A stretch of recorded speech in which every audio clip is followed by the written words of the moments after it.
Hi friends, welcome to Swapna Sonu vlogs.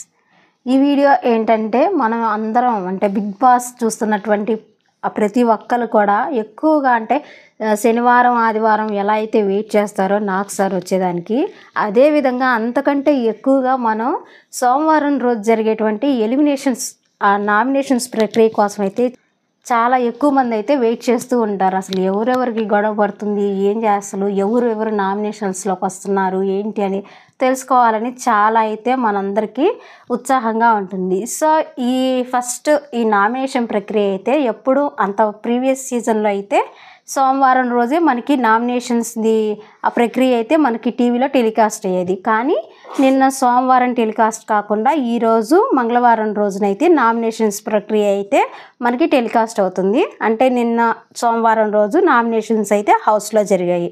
So ఇప్పుడు అసలు ఈ నామినేషన్స్లో ఎవరెవరు ఉన్నారు, అసలు ఎటువంటి రీజన్స్తో వాళ్ళు నామినేషన్ చేసుకున్నారు, ఎవరెవరికి గొడవలు అయ్యాయి ఏంటి అని మనం ఈ వీడియోలో తెలుసుకుందాం. వీడియోలోకి పూర్తిగా వెళ్ళే ముందు ఫ్రెండ్స్, మీరు కనుక నా ఛానల్ని ఫస్ట్ టైం చూస్తున్నట్లయితే తప్పకుండా ఒక లైక్ చేసి నా ఛానల్ని సబ్స్క్రైబ్ చేసుకోండి.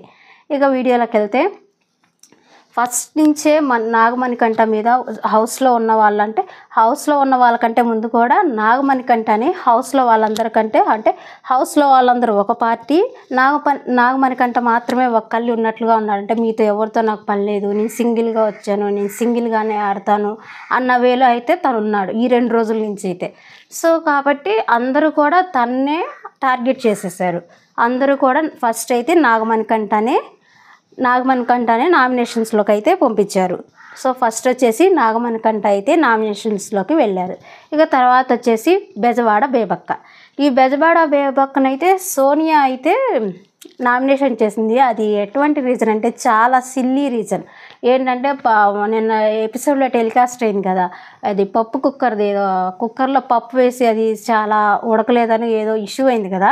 అంటే ఆమె చెప్పిన రీజన్ ఏంటంటే, మీరు ఫుడ్ విషయంలో చాలా ఇర్రెస్పాన్సిబుల్గా ఉన్నారు, మీరు నాకు నచ్చట్లేదు, ఆ విషయంలో మీరు సరిగ్గా చేయటం లేదు అన్న ఒక్కటి ఆ సెంటెన్స్ వాడేసి తన్ని అయితే నామినేషన్లోకి చేసేసింది. అలా ఎలా చేస్తావు నన్ను, అది పప్పు అంటే అక్కడ వాళ్ళిద్దరికీ కొంచెం డిస్కషన్ అయితే అవుతుంది.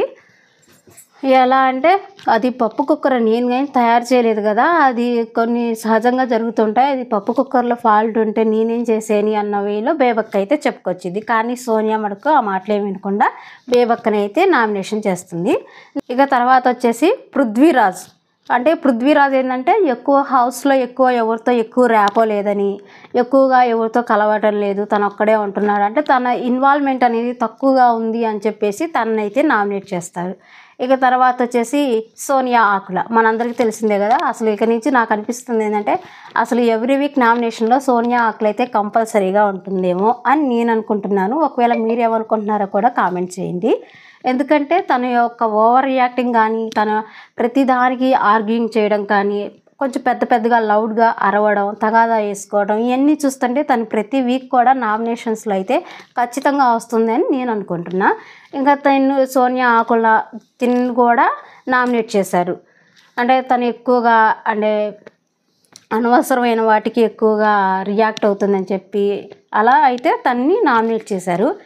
ఇక నెక్స్ట్ విష్ణుప్రియ. ఇంకా విష్ణుప్రియని వచ్చేసి ఇంకా అంటే గేమ్స్ బాగా ఆడితే సరిపోదు, లేకపోతే ఇంట్లో పనులు చేస్తే సరిపోదు, ఒకసారి అంటే మనం స్ట్రాంగ్గా అవ్వాలి అంటే మీరు స్ట్రాంగో కాదో అని తెలుసుకోవడానికి ఓసారి మీరు నామినేషన్స్లోకి వెళ్ళి వస్తే మీకు తెలుస్తుంది అన్న వేలో విష్ణుప్రియని అయితే నామినేట్ చేయడం జరిగింది. అంటే బిగ్ బాస్లో ఇవన్నీ కామనే కదా, కొన్ని స్క్రిప్టెడ్గా కూడా ఉంటాయి. దేనికంటే జనాల్లో ఆడియన్స్లో మనకి కొంచెం ఒక రకమైన అంటే ఎక్కువగా ఇంట్రెస్ట్ పెట్టి చూపించాము విష్ణుప్రియ బయటకు వెళ్తుందేమోనని చెప్పేసి మనం ఎక్కువ ఓటింగ్ వేయడానికని అలా కూడా కొంచెం ఆలోచించేసి వాళ్ళనైతే స్క్రిప్టెడ్గానే వాళ్ళని నామినేషన్లో పెట్టినట్టు అనిపిస్తుంది. ఎందుకంటే ఆయన సిల్లీ రీజన్స్ కదా.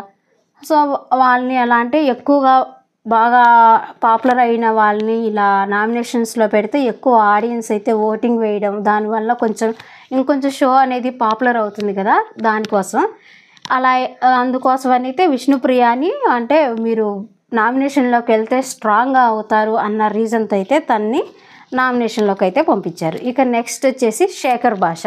శేఖర్ భాషను కూడా సేమ్ ఇదే రీజన్ ఏంటంటే, మీరు కూడా ఈ ఇంట్లో పనులు జనాలతో ఉండడమే కాదు, మీరు కొంచెం జనాల్లో కంటే నామినేషన్స్లోకి వెళ్తే జనాలు మీకు ఓటు వేస్తే మీరు ఇంకా స్ట్రాంగ్ అవుతారు కదా అన్న వేలోనే శేఖర్ భాషను కూడా నామినేషన్స్లోకి అయితే పంపిస్తారు. ఇలా ఫస్ట్ అయితే నాగమణికంఠ, బేబక్క, పృథ్వీరాజ్, సోనియా ఆకుల, ఇంకా విష్ణుప్రియ, శేఖర్ భాష ఈ 6గురు అయితే నామినేషన్స్లోకి వచ్చారు. ఇక మనం 3 చీఫ్లు అయితే ఉన్నారు కదా, నిఖిల్, అలాగే యష్మి, నైనిక, వీళ్ళ 3 చీఫ్స్కి అయితే ఇమ్యూనిటీ పవర్ అయితే లభించింది. సో వాళ్ళని మనం అంటే వాళ్ళని ఈ మిగతా కంటెస్టెంట్స్ ఎవరు కూడా వాళ్ళని నామినేట్ చేయడానికి లేదు.